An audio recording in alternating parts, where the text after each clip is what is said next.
Hi friends, ఈరోజు ఈ వీడియోలో జూన్ 1వ తేదీ నుండి ఇవ్వబోయే రేషన్ పంపిణీలో కొన్ని మార్పులు చేయడం జరిగింది. సమయంలో మార్పులు చేశారు, పంపిణీలో కూడా మార్పులు చేశారు. అంటే ఈ జూన్ నెల నుంచి ఈ విధంగా పంపిణీ చేయడం జరుగుతుంది. వీరికి మాత్రమే రేషన్ ఇంటికి తీసుకువెళ్ళి ఇవ్వడం జరుగుతుంది. వీరికి ఇంటికి పంపిణీ చేయరు. అలాగే కొత్త సరుకులు ఇవ్వబోతున్నారు. సో మొత్తం మీద రేషన్కి సంబంధించి 7 నిర్ణయాలు తీసుకోవడం జరిగింది.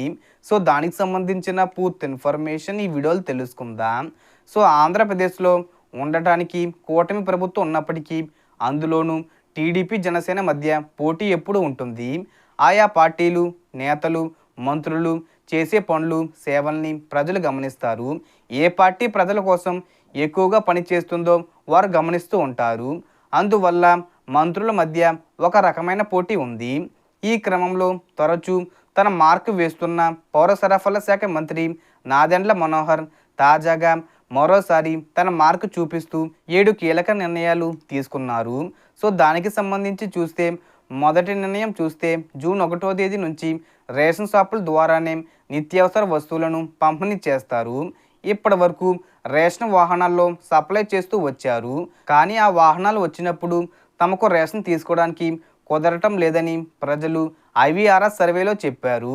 అందువల్ల ప్రభుత్వం ఆ వాహనాలను ఆపేసింది. రేషన్ షాపుల దగ్గరే సరుకుల్ని సబ్సిడీ ధరలకు అందించబోతుంది. రెండో నిర్ణయం చూస్తే ప్రతి నెల 1వ తేదీ నుండి 15వ తేదీ వరకు రేషన్ సరుకుల్ని రేషన్ షాపుల్లో పొందవచ్చు. అంతేకాదు ఆదివారాల్లో కూడా రేషన్ దుకాణాలు పూర్తి స్థాయిలో పనిచేస్తాయని మంత్రి నాదెండ్ల మనోహర్ తెలిపారు. అంటే కంటిన్యూగా 15 రోజులు షాపులు తెరిచే ఉంటాయి. కాబట్టి ప్రజలకు ఇది అనుకూలమైన అవకాశంగా మారగలదు.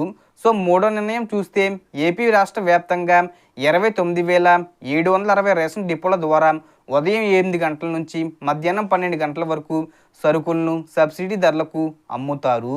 అలాగే సాయంత్రం 4 గంటల నుంచి రాత్రి 8 గంటల వరకు సరుకుల్ని పంపిణీ చేయడం జరుగుతుంది. ఈ సమయంలో వెళ్ళే లబ్ధిదారులు త్వరగా రేషన్ సరుకులు పొందేందుకు వీలవుతుంది. నాలుగో నిర్ణయం చూస్తే 65 సంవత్సరాలు దాటిన ఒంటరి ముసలివారు, వికలాంగులు, భార్యాభర్తలు ఇద్దరు ముసలివారే ఉంటే వారు మాత్రం రేషన్ సరుకుల కోసం డీలర్ల దగ్గరకు రావాల్సిన పని లేదు. ప్రతి నెల 1వ తేదీ నుండి 5వ తేదీలోగా రేషన్ డీలరే వారి ఇంటికి వెళ్ళి రేషన్ సరుకులు ఇస్తారు. ఇందుకు సంబంధించి డీలర్ల దగ్గర జాబితాలు సిద్ధంగా ఉన్నాయి. అందువల్ల ముసలి వారికి రేషన్ షాపులకి వెళ్ళే ఇబ్బంది ఉండదు. సో 5వ నిర్ణయం చూస్తే కొంతమంది ఇల్లు మారి వేరే ప్రాంతాలకు వెళ్ళేవారు ఉంటారు. వారు తమకు రేషన్ వస్తుందో రాదో అనే అనుమానంతో ఉండవచ్చు. అలాంటి వారు పోర్టబిలిటీ విధానం ద్వారా తమ దగ్గరలో ఉన్న రేషన్ దుకాణాల్లో రేషన్ సరుకులు పొందవచ్చని మంత్రి చెప్పారు. ఒకవేళ ఆ దుకాణం వారికి సరుకులు ఇచ్చేది లేదని అంటే వారిపై పౌర సరఫరాల శాఖ అధికారులకు కంప్లైంట్ చేయవచ్చు. వారు సీరియస్గా యాక్షన్ తీసుకుంటారు. ఆరో నిర్ణయం చూస్తే జూన్ 1 నుంచి ఏపీ రాష్ట్ర వ్యాప్తంగా అన్ని రేషన్ దుకాణాల్లో బియ్యం పంచదారను సబ్సిడీ ధరలకు అందిస్తారు. అయితే ఎప్పుడైనా ధరలు బాగా పెరిగిపోతే అలాంటి సందర్భాల్లో ప్రభుత్వం కందిపప్పు, వంట నూనెను కూడా సబ్సిడీ ధరలకు అందిస్తుందని మంత్రి నాదెండ్ల మనోహర్ తెలిపారు. దీన్ని బట్టి జూన్ 1 నుంచి రేషన్ షాపుల్లో బియ్యం పంచదారను ఇస్తారని అర్థమవుతుంది. ఏడో నిర్ణయం చూస్తే రేషన్ దుకాణాల్లో అవినీతి జరగకుండా ప్రభుత్వం ఒక కొత్త యాప్ తెచ్చింది. ఇందులో రేషన్ షాపులు డీలర్ల వివరాలు ఉంటాయి. డీలర్ ఫోటోతో సహా వివరాలు లభిస్తాయి. రేషన్ షాప్కి ఎంత సరుకు వచ్చింది, ఎంత పంపిణీ చేశారు వంటి వివరాలు ఈ యాప్లో కనిపిస్తాయి.